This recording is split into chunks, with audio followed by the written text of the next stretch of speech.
Here, I'm telling you right now, the WWE Hall of Fame will be the biggest Hall of Fame ever. Next year, the WWE is looking at inducting The Rock into the Hall of Fame in 2015. Oh my gosh. It don't get no bigger than The Rock.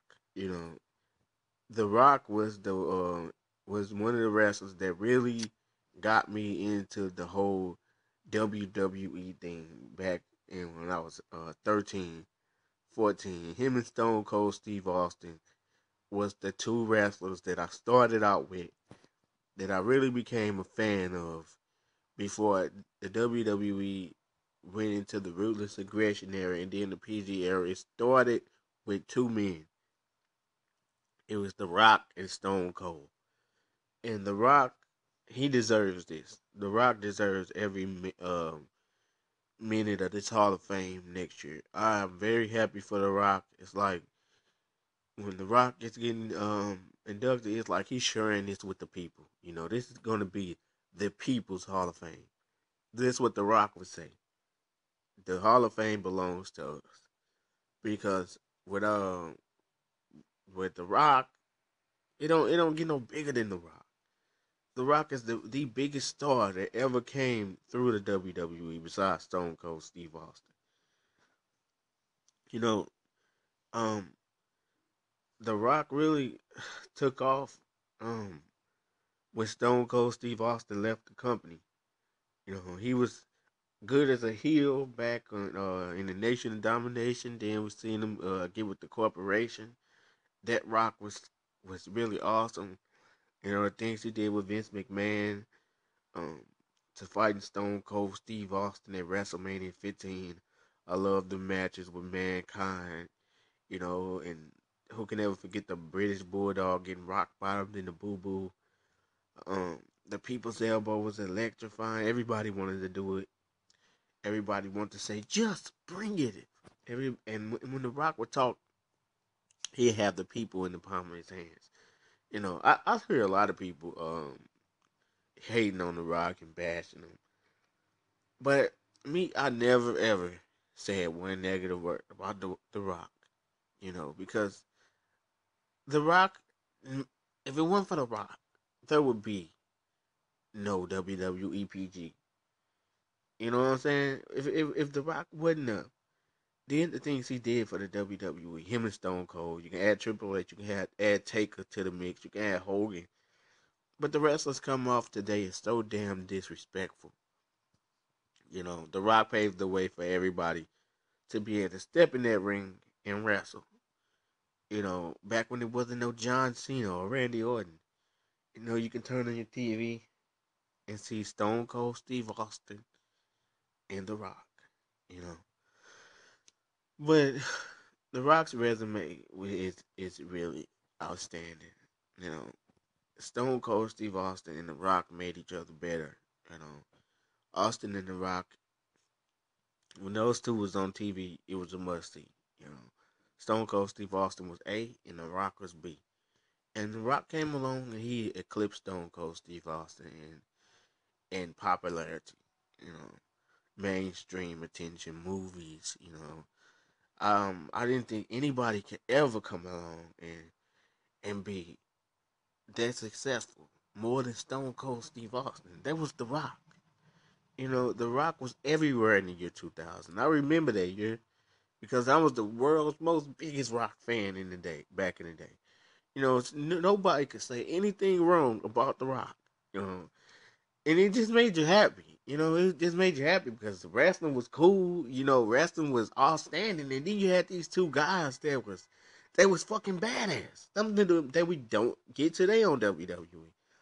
You know, the year 2000 was golden year for The Rock. You know, he really took Raw and SmackDown and made it into his own personal use. You know, without Steve there, without Stone Cold being there from the neck injury, The Rock really took the WWE over and made it all about him. You know, he was even with Triple H, the McMahon Helmsley faction, Road Dogg, X Pac, and He was trying to get the WWF title away from Triple H. Ended up going through a 60-man Iron Man match at Judgment Day 2000. Um, that match was awesome. You saw the return of Undertaker at that pay-per-view. Then he lost the title, and then he ended up winning it back at King of the Ring against McMahon's and Triple H. And then from there, The Rock went to face Chris Benoit Fully Loaded. That was an outstanding, tough ass match The Rock went through, and Benoit ended up beating him, and Mick Foley overturned the call.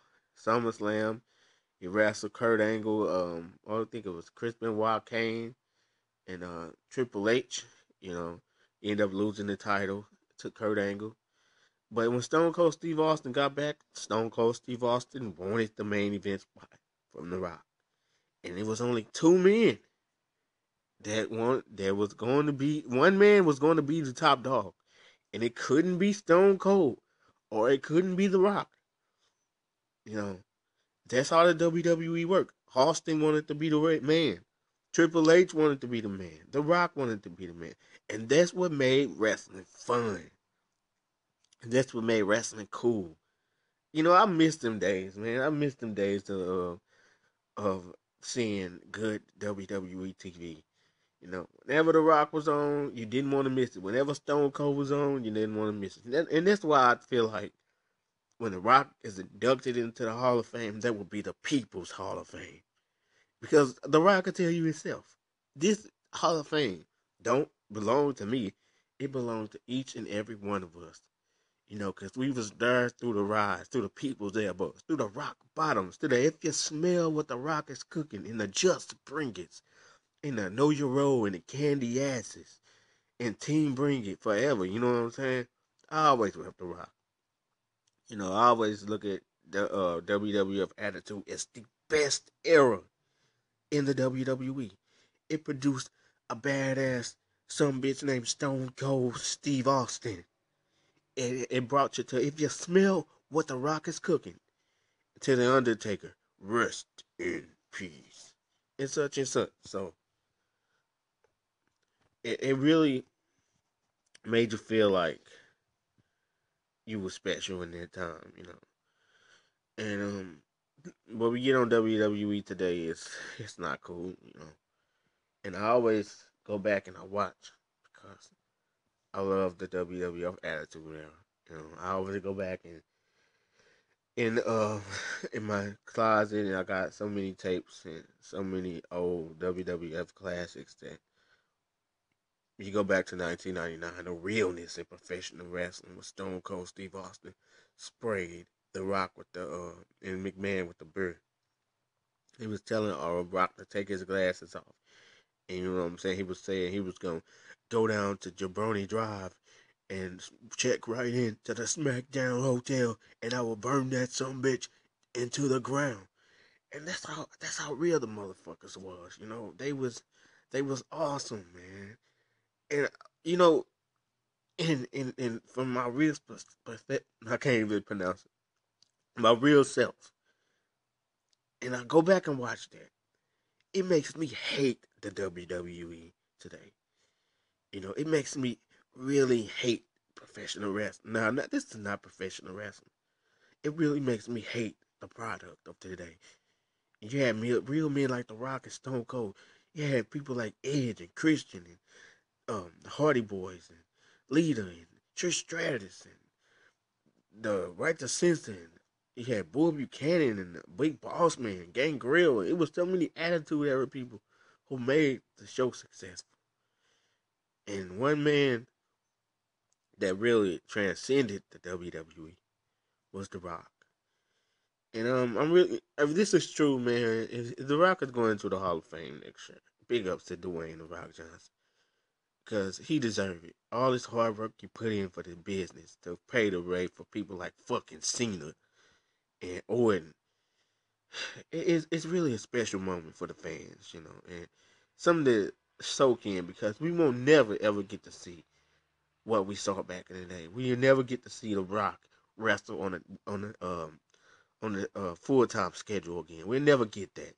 So I appreciate it. I appreciate The Rock. I appreciate Stone Cold. And people talk about the Undertaker and what he doing against Brock Lesnar being negative. I appreciate the Undertaker too. I appreciate all them cats. Kane. I appreciate the Big Show. I appreciate every Attitude Era superstar who ever walked the planet. If it's an Attitude Era superstar right now, I appreciate you. Like Christian, even Michael Cole. You was in the Attitude Era. Anybody in the Attitude Era, they get a pass from me. Jerry Lawler, JBL. Fuck the rest of the people. All right, peace, y'all.